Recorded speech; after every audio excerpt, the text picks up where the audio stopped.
ikaw ba? Forever experiment na lang. Kahit ganito tayo magsalita at kumilos, we both know na pareho tayong nangangarap to find someone na mamahalin tayo. Ako, until now, bet ko yun. Kaso may responsibility na dapat gawin. Hoping na sa Sandro na. Siya naman na yung nandito.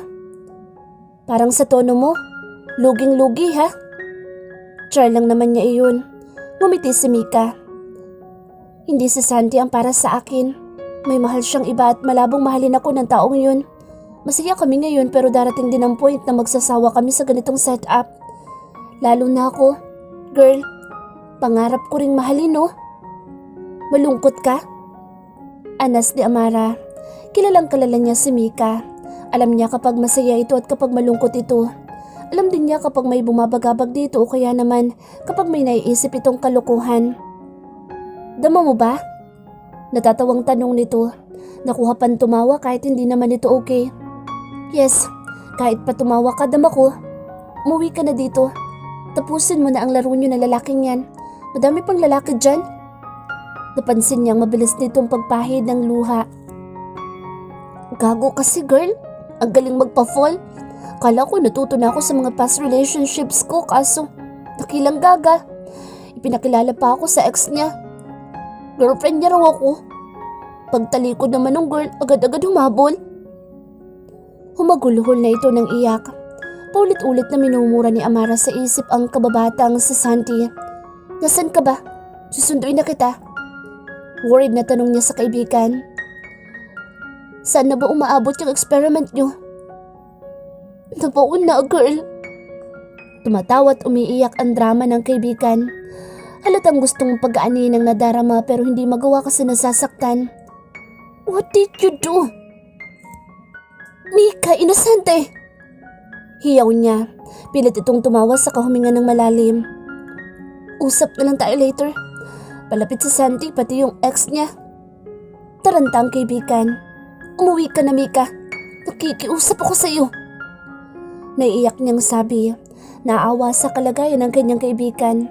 Alam niyang malaki ang magiging epekto ng nangyayari dito at ayaw niyang mawala ang dating Mika na masaya at walang lungkot na dinadala sa dibdib. What's with the face? Tanong ni Sandro nang pagbuksan niya ito ng pinto. May dala itong take-out food sa paborito niyang fast food restaurant. Niluwagan niya ang pagkakabukas para makapasok ito. Humalik pa ito sa pisngi niya bago tuluyang pumasok. Inilapag lang nito sa center table sa sala ang dala nito, saka siya binalikan. Sinapo ang dalawang pisngi at na magtama ang kanilang mga matay kitang-kita niya ang pagtatanong sa mga iyon. Amara, pukaw ni Sandro sa atensyon niya. Pwede bang sapakin kita? Tapos gumanti ka kay Santi para mas malakas? Walang katuturan ng tanong nito pero halatang gustong seryosohin ang sinabi. What? Nanulis ang uso ni Amara saka siya hinila patungo sa sofa. Kinuwento niya rito ang napag-usapan nila ni Mika. May tiwala siya sa lalaki kaya malaya niyang nag-voice out dito ang nasa isip niya. That asshole! Malutong nitong mura nang marinig ang kwento niya. 7 years na sila na girlfriend niya at balita ko, plano na niyang pakasalan kaso nagka-problema sila ng babae. Ganun? Tapos ginamit pa niya ang kaibigan ko. Gago siya. Masasapak ko talaga siya. Inis niyang sabi. Sinapo naman ulit ng binata ang pisngi niya.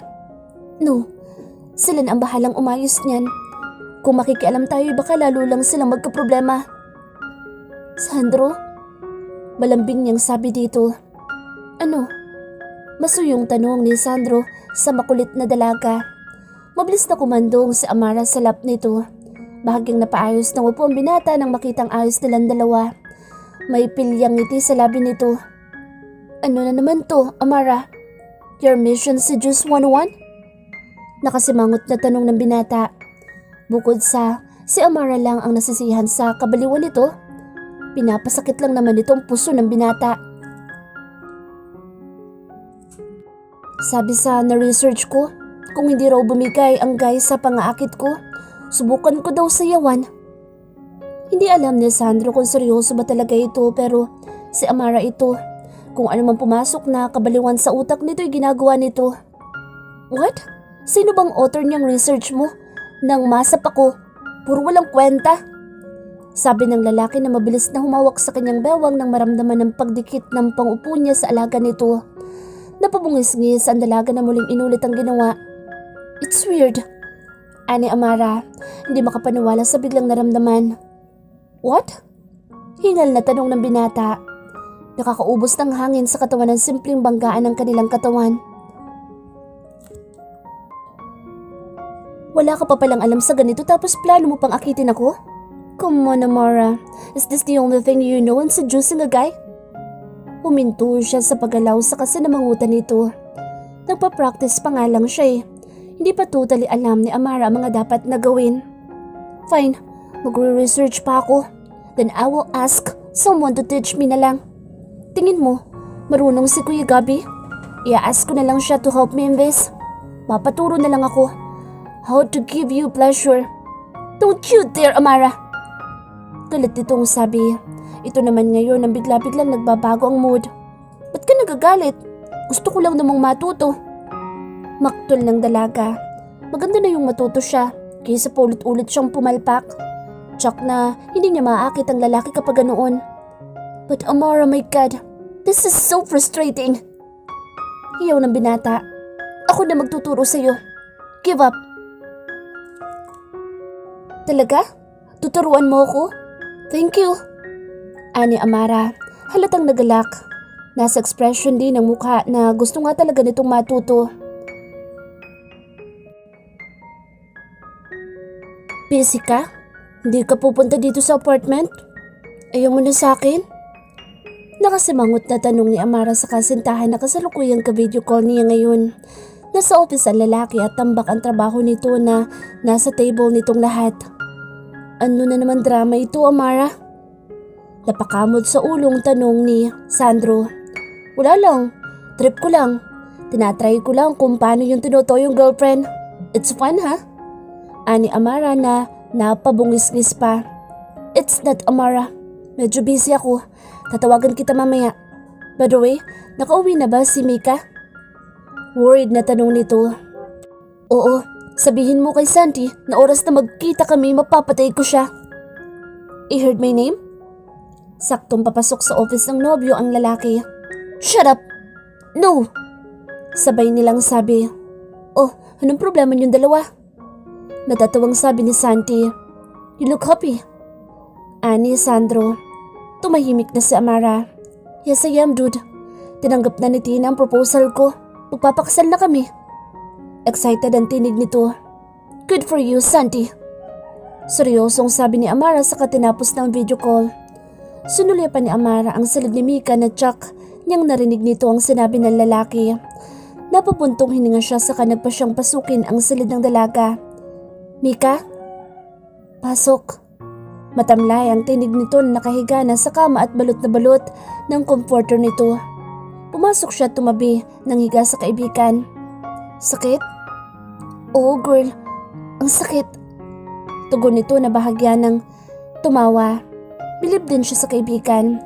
Kahit na nasasaktan nito, kaya pa rin ito mag-open sa kanya ng nararamdaman nito. Anong plano mo ngayon? Plano? Edi move on. Di naman ako gaga na iiyak at hayaan pumangit ang sarili dahil sa sakit. To, punta tayo sa salon? Tingin ko kailangan ko ng makeover.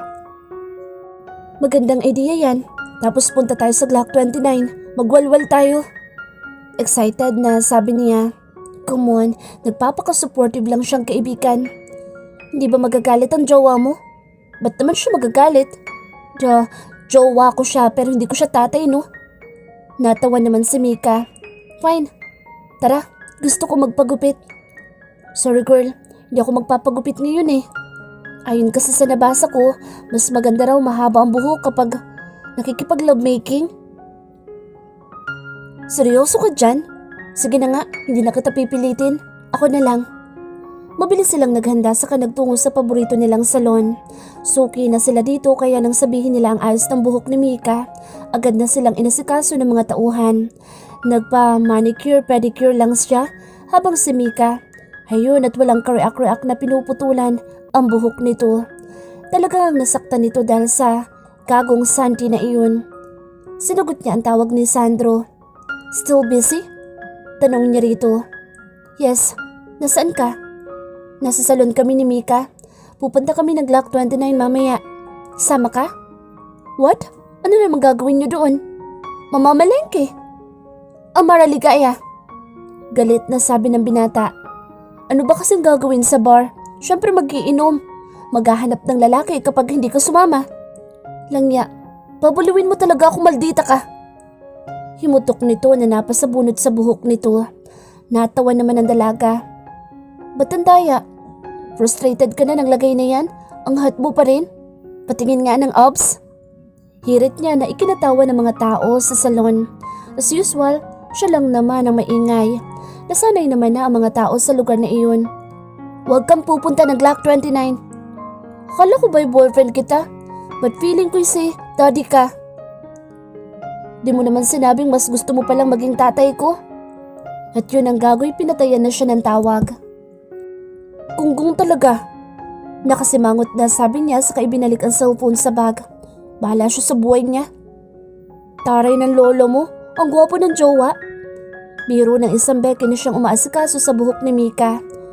Alam nga namang kumuha siya ng pangit girl. Dapat pag Diyosa, ang babae, dapat yung jowa ay ganun din ang muka. Hindi na uso yung tingnan lang sa ugali. Naku day, don't me, mga mapagpanggap. Singit ng isang beke na may inaayusang customer. So, ibig mo bang sabihin, pag pangit dapat sa pangit lang din mapunta? Singit ng isang bakla. Hindi naman, pero syempre naniniwala pa rin ako sa destiny. Kung nakatadhana ka sa isang pangit, tanggapin mo na lang. Juicy ka pa ba? Sa panahon ngayon kahit pangit, manluloko na rin. Sila pa nga yung mga magagaling manloko. Gigil namang komento ng isa. So, hindi lang pala ako may pinagdadaanan ngayon? Natatawang sabi ni Mika. Mas madaming hugot tong mga ito no? Mukhang malaki ang natangay sa'yo. Biro niya sa isang bakla. Oh girl. Kahit lumaki sila ni Mika sa mayamang pamilya, noong magsulo sila, malayo sa pamilya, sabay nilang sinubukan ang buhay sa squatter area. Doon nga rin sila natuto ng mga salitang kalye, pati malulutong na mura na madalas nilang naririnig ay na-adapt nila. Naranasan din nila yung makipag-inuman sa kanto kasama ang mga naging tropa nilang tambay na isang bote pa lang ay lasing na. Habang sila ni Mika ay nagpapainit pa lang. Sa dami ng natutunan nila sa lugar nang umalis sila doon, hindi nila nakalimutan ng mga tao. Patuloy silang tumutulong at madami rin silang scholarship na ipinamigay sa mga kabataang may pangarap sa buhay. You look stressed. Nakangising sabi ni Santi sa kapatid. Katabi nito ang fiancé nitong si Tina na nakatingin din sa kanya. Alis na ako. Hindi niya pinansin ang dalawa. Mabait naman ang kasintahan nito pero simula nang nalaman niya mula sa kasintahan ang kalukuhang ginawa ng kapatid, mainit na rin sa mata niya ang babae. Palihim siyang nagsiyasat. Nalaman niyang nagkaroon ng third party sa away ng mga ito at hindi niya inaasahan na si Tina ang magloloko sa kanilang dalawa. Pupunta siya ng Glock 29 dahil tsak siyang seseryosohin ng dalawang babae ang pag-iinom ng mga ito. Baka kung mapaano pa. Pagkadating niya, agad siyang pinapasok ng guard. Member din siya ng lugar. Nauna pa nga naging member dahil kaibigan niya ang may-ari ng bar na ito. Iginala niya ang tingin ngunit hindi niya mahagilap ang mga ito sa dami ng tao. Sandro! Kahit maingay, nadinig pa niya ang tinig ng babae na papalapit. It's Mary Ann. She's walking to his direction. May hawak itong baso ng alak at pagiling-giling pa dahil sumasabay sa indak ng tugtugin. Hey, lover boy! Agad nitong idinikit ang katawan sa kanya sa kamalaswang sumayaw. Bahagyang umatras ang binata. Why? Ayaw mo? Noon gustong gusto mo sinasayawan kita. Bakit? May iba na bang sumasayaw sa'yo? Lasing na ito pero sa tanong nito'y automatic na sumagot ang isip niya. Magaling sumayaw si Amara. Lasing ka na. Di ba sabi mo noon, pag lasing ako'y mas wild ako? Tara. Sorry Mary Ann, may iba akong sadya sa lugar na ito. Akma siyang tatalikod na nang haklitin nito ang braso niya. Idinikit ang katawan sa kanya sa kamariing inilapat ang labi sa labi niya. Mabilis niya itong itinulak na muntik pa nito ikatumba. Tumawa lang naman ito sa kamuling lumapit sa kanya ngunit may humablot na ng buhok ng babae saka malakas na hinila dahilan ng pagkatumba nito. Langya ka, Sandro, magmumumog ka ng holy water. Makasalanan ka. Hiyaw ni Amara na nakita ang lahat ng pangyayari. Di lang siya agad nakalapit dahil masikip sa pwesto niya at kinailangan pa niyang makipagsiksikan. Ito ba yung Mary Ann? Yung mabaho? Hinila ulit ni Amara ang buhok nito. Lumapit ang binata sa mabilis na inilayo ang kasintahan kay Mary Ann. Stop, Amara! Sabay niya sa dalaga. Nakita niya si Mika na nakaupo sa isang couch. Doon niya ito dinala saka iniupo doon. Napangiwi siya nang makitang madami ng basyo ng alak sa mesa ng mga ito. Dinampot ni Amara ang isang bote na may laman pa at iniabot sa binata. Walang holy water. Ito na muna. Gago ka. I'm sorry. Di ko naman ina-expect na gagawin niya iyon. Wala akong pake. Gawin mo na. Bumuntong hininga siya saka ginawa ang gusto nitong mangyari. Pagkatapos ay iniabot nito ang panyo nito. Okay na ba? Tanong nito sa dalaga ngunit hindi pa ito nakontento. Umupo ito sa lap niya. Saka mariing inilapat ang mga labi sa kanya. Mabilis naman niya iyong tinugon. Nang maghiwalay ang labi ng dalaway nakasimangot na nagsalita ang dalaga. Inis na inis pa rin naman ito. Dapat sa panaginip mo'y lips ko lang ang maaalala mo. Puwisit ka. Himutok nito. Sige friend, isuka mo lang yan. Go, fighting! Napailing si Sandro sa sinabi ni Amara sa kaibigan. Nakasalampak sa gilid ng kalsada at sumusuka. Medyo supportive dahil hawak pa nito ang buhok ng kaibigan. Parehong lasing ang dalawa pero si Mika talaga ang may tama. Sinapok pa siya kanina dahil kamukha daw niya si Santi. Gusto niyang sapakin ng kapatid kaso ayaw niyang pakialaman ito. Gusto niyang ma-realize dito ang mga bagay-bagay. Gusto niyang makita ang kapatid na magsisi sa mga kagaguhan nito. Party! Wala nang lakas na sabi ni Mika. Tumayo na ito. Mabilis naman niyang iniabot dito ang tubig na tinanggap naman nito. Okay ka na? Sinapo ni Amara ang magkabilang pisngi ni Mika. Girl, pag nalaman ni Kuya ito, siguradong patay si Sandy. Humagikik ito. Don't worry, sasabihin ko kay Sandro, mag-ready na ng kandila. Tugon naman ni Amara. Gago siya. Sakit dito oh. Pa-full ang walang hiya. Tapos, naka-home run sa'yo? Ubay, walang hiya talaga. Natawa na lang si Sandro sa usapan ng dalawa. Mga baliw. Inaalala niya kung paano niya iuuwi ang mga ito. Dala niya ang sasakyan. Buti sana kung makatulog ang mga ito kaso baka kung ano pang mangyari dahil sa kakulitan nila. Inilabas niya ang cellphone na tinawagan ng kapatid. Last chance. Kapag nagpakagago pa ito, pati siya'y makakalaban na nito. Mabuting babae si Mika. Para lang din itong si Amara. At alam niyang nasasaktan si Amara sa nangyayari sa kaibigan nito. Nasaan ka? Diretsang tanong niya. Iniwan niya kanina ang mga ito sa bahay ng kanilang magulang. I'm with Tina. Nandito kami sa favorite niyang restaurant. Tugon ng kapatid. I'm with Amara and Mika. Oh really? Alanganing sabi ng kanyang kapatid. I need backup. Lasing silang pareho. Narinig niyang bumuntong hininga ang kapatid. Nadinig din niya ang tinig ng kasintahan nito. Okay.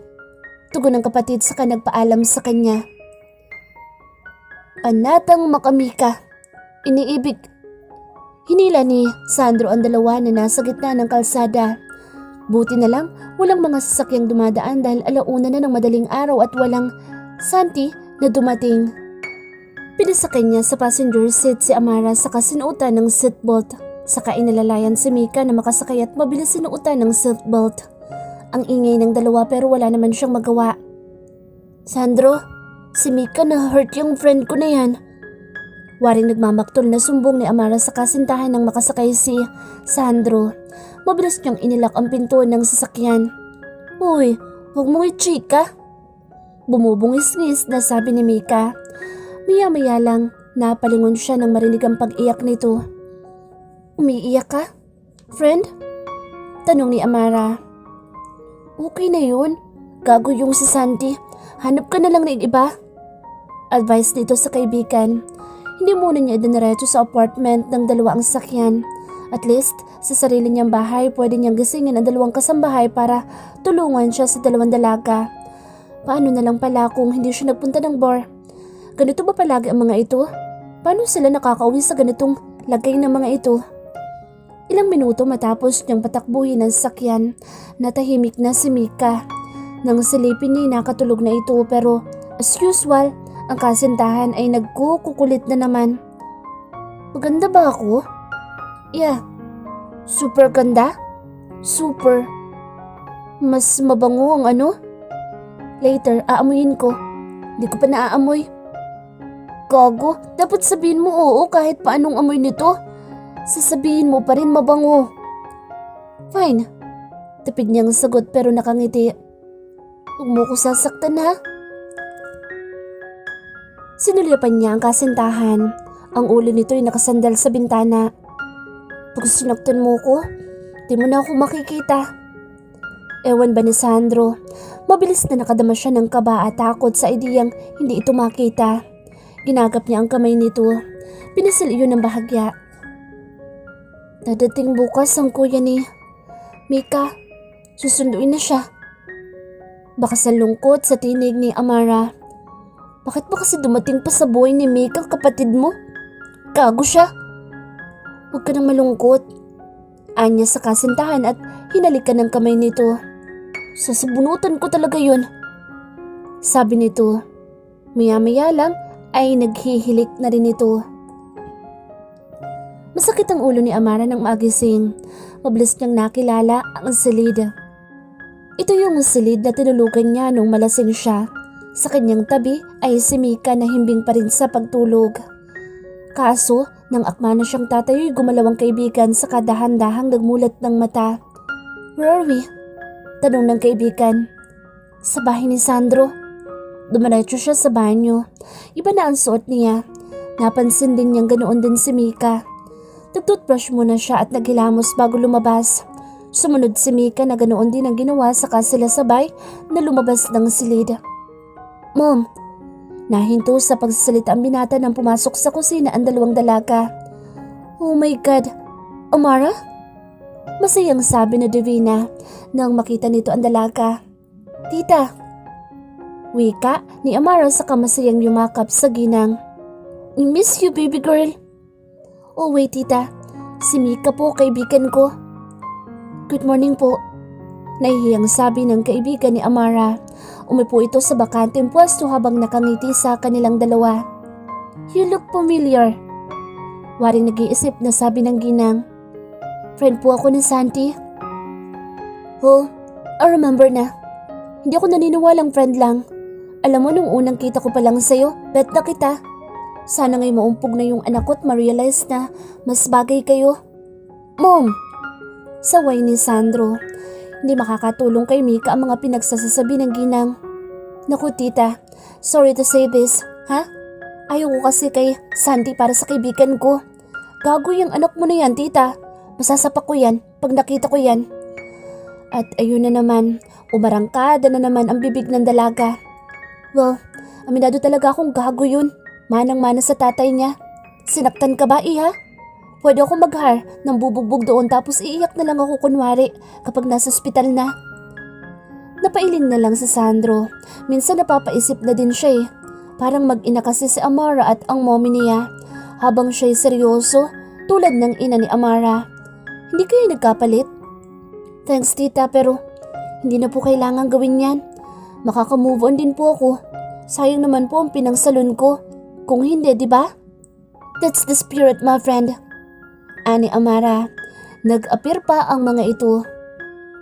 So, paano naman kayong dalawa ni Sandro? Tuloy na ba ang kasal? Ngiting-ngiting tanong ng ginang. Hindi pa ako nakakabili ng singsing tita. Plano ko na mag-propose. Ang bagal ng anak mo eh. Banat na naman ni Amara. Hindi naman ito napansin ang pasimpleng sulyap ng ginang sa anak na saglit na sumeryoso mukha. Wait for the man to do that, iha. Anya sa dalaga. Kaso nga po mabagal. Anito na napanguso sabay irap sa lalaki na napailing na lang. Kinailangang umuwi agad ni Amara at Mika nang makareceive ng tawag si Amara mula sa kanyang ina. May dinner daw ang family at ang mga Yap para pag-usapan ng tungkol sa ginawa ng kanyang kapatid. Bukod sa nagmaganda talaga siya, bitbit niya ang natutunan niya na ilang taon sa poder ng kanyang pamilya. Walang salitang kalye, class na class at halos de numero ang galaw. Ayaw naman niyang may masilip na butas ang mga Yap sa kanya bilang isang Marquez. Aba, sigurado makikipagpatayan ang mamaniya oras na may umapi sa kanya, kaya hindi niya hahayaan ang mga ito. I still want to continue the wedding. Everything is planned already. Maarteng sabi ni Selena, ang babaeng pakakasalan sana ng kuya niya. Di naman maganda. But, iha, imposible na mangyari yan dahil kasal na si Miguel. Mahinahon na paliwanag ng kanyang mama. Nag-angat pa ng kilay si Selena na tumingin sa kanyang ina. Pay kagato, wala itong karapatan na ganunin ang mama niya. Sarap tusukin ng tinidorang mata. Pero kailangan niyang kumalma. I don't care. Do something to annul that marriage of your son. How rude. Bukod sa mamahaling kasuotan at alahas nito'y wala ng kahanga-hanga sa babae. May usapan tayo. Hindi pwedeng pag gusto niyong umurong uurong na lang kayo. Sumingit na sa usapan ang ina ni Selena Yap. Inaasahan na ng Yao family ang kasalan sa pagitan ng dalawang pamilya. Mapapahiya kami. Oras na mais sa publiko ito. Wala nang kasalang matutuloy, and that's final. Tugon ng kanyang papa. Seryosong seryoso ito na akala mo'y nasa isang business meeting ito at multi-million ang involved na pera. Dexter, wala ito sa usapan natin. Alam mong oras na masira ang kasunduan natin, hindi namin kayo titigilan hanggang sa bumagsak kayo. Banta ng ama ni Selena. Ngumisi pa si Selena na akala mo'y tuwang-tuwa sa narinig. Excuse me, I just want to tell you something. Napatingin ang mga ito kay Amara. Unang-una, hindi ko walan sa family namin ang business nyo. Second, ayaw namin madagdagan ng member ng family ang isang cheap na babae na kahit anak mayaman ay nagkalat naman ng dumi sa kung saan-saan. What are you talking about? Inis na tanong ni Selena. Oh, nakalimutan mo na ba? Your argue video with your colleagues? Gusto niyo i-share ko? Sinulyapan niya magulang nito. Gusto niyo bang ipasa ko? Nakangising niyang tanong. Ready siya, no? Galing pa iyon kay Carlo na siyang tanging tao na may hawak na lang ng video dahil sa modelo ang babae ng company. Kailangang ingatan ang imahe nito. Anong ibig niyang sabihin, Selena? Galit na tanong ng ama nito. Takot namang sumulyap si Selena sa ama sa kadahan-dahang yumuko. Oops, may third pa. Hindi kasi kami tumatanggap ng basura sa family. I hope you understand? No? Nakangising niyang sabi. Tsaka yung negosyo namin, hindi niyo masisindak. And also hindi naman kami mawawala ng investor kapag nalamang wala nang kasalang magaganap sa dalawang family. Hindi kami magpapakumbaba at luluhod sa inyo para sa inaasahan niyong forgiveness. Duh, we are Marquez, rich and more powerful than you, guys. That's enough. Let's go. Sabi ng kanyang ama. Pa naman, pinaghandaan ko yung speech ko Anya sa ama. Kitang-kita na pinipigilan nito ang matawa sa narinig sa kanya.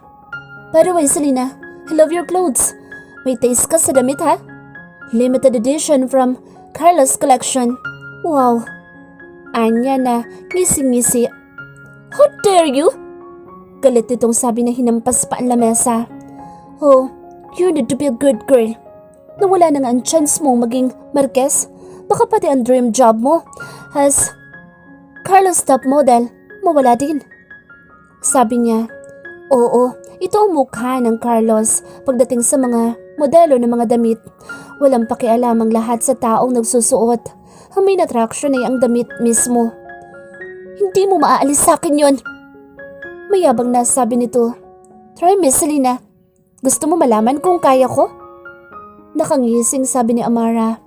Matapang namang tumitig si Selena sa kanya na hindi niya nagustuhan. Inilabas niya ang cellphone saka tinawagan si Carlo.